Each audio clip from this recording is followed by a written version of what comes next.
जय हिंद फ्रेंड्स। आज की इस वीडियो में हमको नाउन जेंडर पढ़ना है। नाउन जेंडर का मतलब होता है संज्ञा लिंग। अब ये जेंडर होता क्या है, तो सबसे पहले हम जेंडर के बारे में समझ लेते हैं कि जेंडर होता क्या है। जेंडर को हिंदी में हम लिंग कहते हैं और अंग्रेजी में ये जेंडर कहलाता है। ये आया कहाँ से था? लैटिन भाषा के जीनस शब्द से आया था जेंडर। लैटिन भाषा के जीनस शब्द से आया था। क्या आया था?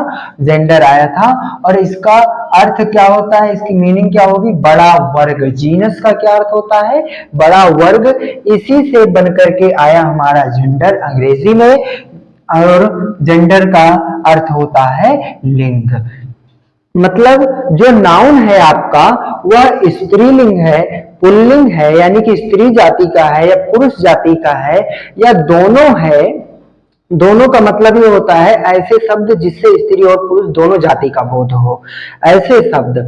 और कि वह पुरुष और जाति दोनों नहीं है, ऐसे में हम इसको क्या करते हैं? जेंडर के रूप में पढ़ते हैं नाउन को।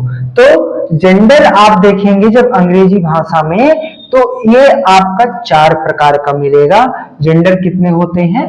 4 होते हैं अंग्रेजी भाषा में। कौन कौन से होते हैं? ध्यान से समझते हैं। मैस्कुलिन जेंडर, इसको हिंदी में हम पुल्लिंग बोलते हैं, ठीक। दूसरा आपका होता है फेमिनिन जेंडर, इसको स्त्रीलिंग बोलते हैं हिंदी में। और तीसरा आपका होता है कॉमन जेंडर, जिसको हम हिंदी में उभय लिंग बोलते हैं। न्यूटर जेंडर यानी कि नपुंसक लिंग होता है, ये आपका नपुंसक लिंग होता है, ठीक। बहुत ही आसान तरीके से बताने वाले हैं, इसलिए ध्यान से पढ़िएगा। वीडियो को बिना स्किप किए पूरा लास्ट तक देखिएगा, एकदम आसान तरीके से बताएंगे हम। जैसे देखिए मैस्कुलिन जेंडर है, इसको हम कैसे पहचानेंगे कि जो वर्ड जो नाउन लिखा गया है वह मैस्कुलिन जेंडर है या फेमिनाइन जेंडर है, ठीक। यहाँ पे लिखा है पुल्लिंग, पुल्लिंग, तो पु से आप समझ जाइएगा कि पु फॉर पुरुष, पु फॉर पुरुष। तो आप पु से आप जान जाएंगे कि आप इसका नाम याद रखेंगे और आप पु से जान जाएंगे कि इसमें पुरुष जाति का बोध होगा। इसमें दिया गया है कि इसमें पुरुष जाति का बोध होता है, यानी कि हमें पुरुष जाति की जो है जानकारी मिलती है। जैसे मैन, तो आप मैन देखेंगे, मैन से हमें, मैन का मतलब क्या होता है? आदमी, तो हमें पता चलता है कि यह पुरुष जाति की बात की जा रही है। फिर कह रहा है हॉर्स, हॉर्स भी क्या है? पुरुष जाति है, ठीक। तो ये भी आपका हो जाएगा मैस्कुलिन जेंडर। किंग, राजा, राजा भी क्या होता है? पुरुष जाति है। ऐसे फादर है ना। डॉग, डॉग भी क्या है? पुरुष जाति है। तो इस तरीके के जो वर्ड मिलते हैं हमको वो पुल्लिंग कहलाते हैं। पहचानने का तरीका जो हमने बताया बहुत ही आसान तरीका है, नाम याद होना चाहिए, उसके नाम से ही पता चल जाता है कि कौन सा नाम, कौन सा जेंडर है। दूसरा आपका आता है स्त्रीलिंग, इसमें साफ साफ इसके नाम से हमें पता चल जाता है कि इस जेंडर में हमको स्त्रीलिंग यानी कि स्त्री जाति का बोध होगा। यहाँ पे दिया है कि इसमें स्त्री जाति का बोध होता है। फॉर एग्जाम्पल जैसे दिया है वुमेन, वुमेन, वुमेन, वुमेन बहुवचन हो जाएगा, वुमेन यानी कि औरत, तो इसमें स्त्री जाति का बोध होता है। जैसे क्वीन, क्वीन स्त्री जाति का बोध होता है। अब वो चाहे जानवर हो या इंसान हो, स्त्री जाति का बोध होगा। मदर, सिस्टर, ये क्या हो गया? जैसे काऊ क्या है? फेमिनाइन जेंडर है, ठीक। बफेलो फेमिनाइन जेंडर है। ऑक्स आपका मैस्कुलिन जेंडर हो जाएगा। तो इस तरीके से हम इसको पहचानते हैं। नेक्स्ट जो आपका आता है कॉमन जेंडर, इसको उभय लिंग बोलते हैं। उभय संस्कृत भाषा का शब्द है। उभय का मतलब होता है दोनों। उभय का मतलब क्या होता है? दोनों।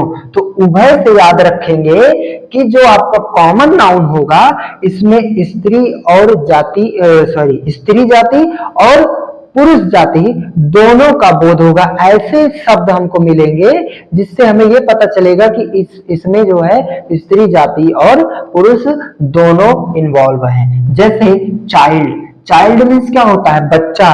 अब बच्चा पुरुष भी हो सकता है, स्त्री भी हो सकती है, यानी कि लड़का भी हो सकता है और लड़की भी हो सकती है। बेबी, बेबी का मतलब भी बच्चा होता है। पेरेंट्स, पेरेंट्स मीन्स क्या होता है? माता पिता, पेरेंट्स मीन्स क्या होता है, माता पिता, तो इसमें स्त्री और पुरुष दोनों आते हैं। फिर स्टूडेंट्स, छात्र, इसमें गर्ल्स भी आ सकते हैं, बॉयज भी आ सकते हैं, तो इसलिए इसको हम कॉमन जेंडर बोलते हैं। फिर फ्रेंड, फ्रेंड में मित्र, दोस्त, ठीक, गर्ल्स भी हो सकती है और बॉय भी हो सकती है, गर्लफ्रेंड, बॉयफ्रेंड दोनों हो सकता है, फ्रेंड तो फ्रेंड। उसके बाद फिर आप देखेंगे न्यूटर जेंडर। क्या देखेंगे, न्यूटर जेंडर मीन्स होता है नपुंसक लिंग। नपुंसक लिंग का मतलब होता है, कुछ लोग इसको नेगेटिव ले लेते हैं, बट इसका मतलब ये होता है ऐसी वस्तुएं जिसमें जीव ना हो, यानी कि वो निर्जीव हो, वस्तुओं को हम बोलते हैं नपुंसक लिंग। फॉर एग्जाम्पल आप इसमें देखेंगे, पहले तो इसमें देखिए कि इसमें निर्जीव वस्तुओं का बोध होता है जिसमें जीव ना हो, जैसे पेन दिया गया है, पेन में कोई जीव नहीं होता, बॉक्स, टेबल, चेयर, ये सारी चीजें हैं, इसमें नपुंसक लिंग में आ जाती है, न्यूटर जेंडर में। तो ये आप देखेंगे इसमें वस्तुओं का बोध होगा, ऐसी वस्तुएं जिसमें जीव ना हो। वैसे जिसमें जीव नहीं होता उसको वस्तु ही बोलते हैं, जीवधारी को हम वस्तु नहीं बोल सकते, उसको जीव बोलते हैं, प्राणी बोल सकते हैं। तो इसमें आप देखेंगे कि निर्जीव वस्तुओं का बोध होता है। इस तरीके से अंग्रेजी में आपको ये चारों जेंडर मिल जाएंगे, और चारों जेंडर आपको पढ़ने के बाद कहीं भी आपको ये मिल जाए, हमारे हिसाब से आप समझ गए होंगे इसको, कहीं भी कोई दिक्कत नहीं होगी। तो देखते हैं, आशा करते हैं कि आपको जेंडर यानी कि लिंग समझ में आ गया होगा कि नाउन जो होता है वो स्त्रीलिंग भी हो सकता है, पुल्लिंग भी हो सकता है, कॉमन नाउन यानी कि उभयलिंग भी हो सकता है, और ये नपुंसक लिंग यानी कि निर्जीव भी हो सकता है। आशा करते हैं कि आपको ये समझ में आया होगा।